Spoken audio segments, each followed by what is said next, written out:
Hello there, you're on the Heart of Reddit channel. Don't forget to like this video and subscribe to the channel. Get your popcorn ready and enjoy. Stay out. Fine, I will. I started working at a hotel in the engineering department in the early 2000s. Because I had some computer experience, I naturally became the on-site tech guy. 4 years go by and I have given 2 months notice. Tired of 12-hour days doing my job, plus cobbling together outdated it for a manager who disliked me. 2 months nearly went by with me repeatedly asking my manager, a GM, who was going to be taking my place so that I could train them. With 2 days left they asked me to train 6 individual managers on how to maintain the computer systems in their departments. I lived 3 blocks from the hotel, and after I left I would stop by on occasion for a drink, or just to say hi. On one of my stops, the front desk manager commented that he had not done a system backup since I left because he couldn't remember the steps. I went behind the front desk so I could show him. Again, a couple of days later, my old manager called. While reviewing tapes he'd seen me behind the desk. He informed me that under no circumstance was I to be in hotel work areas. Yelling, "You don't work here anymore," followed by a slamming of the phone. 1 year after I left the hotel I received another call from my old manager. I ignored it. I'm busy doing a full renovation at my new hotel. The next day I received additional calls from my old general manager, who I actually liked. When I returned the calls I find out the front desk manager, who I trained, was fired weeks after my last encounter. The system had failed and no backups were done since the one I did. They needed help. I declined. Gossip has it the GM was fired, with this situation being the main cause. They had to contact corporate and spend tens of thousands of dollars and a full weekend to rebuild the lost data. Want that specific packet? Alright then.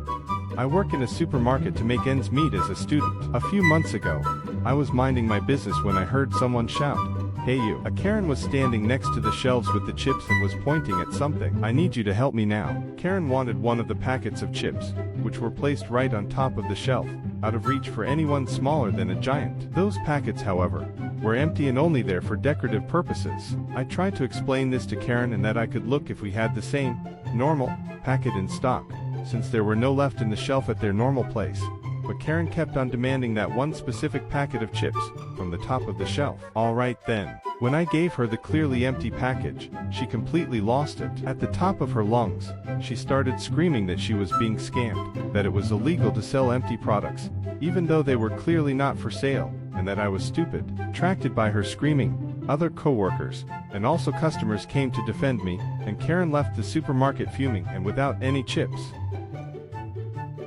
Force me to take my vacation time when I don't want to, and tell me to secure my station by freshening up my passwords before I go. Okay boss. To start with, my boss had his moments. Sometimes he was a dick who would push off me on my raises or screw with my system. Sometimes he would hook me up and make my life pleasant. This was not one of the latter. So, I had plans for vacation, but my boss decided I had to take my vacation time in June instead of August, because he wanted to take his vacation in August and no other time would work. I lost some money as a result, but that's my fault for planning ahead, I guess. Well, he'll start by saying my position was vital, and being gone for 2 weeks, with nobody able to access my terminal, was not ideal for the business. After forcing me to take my vacation early, and losing a chunk of my deposits, he told me to change my passwords before I go for security reasons. Well, that is exactly what I did. I didn't leave notes.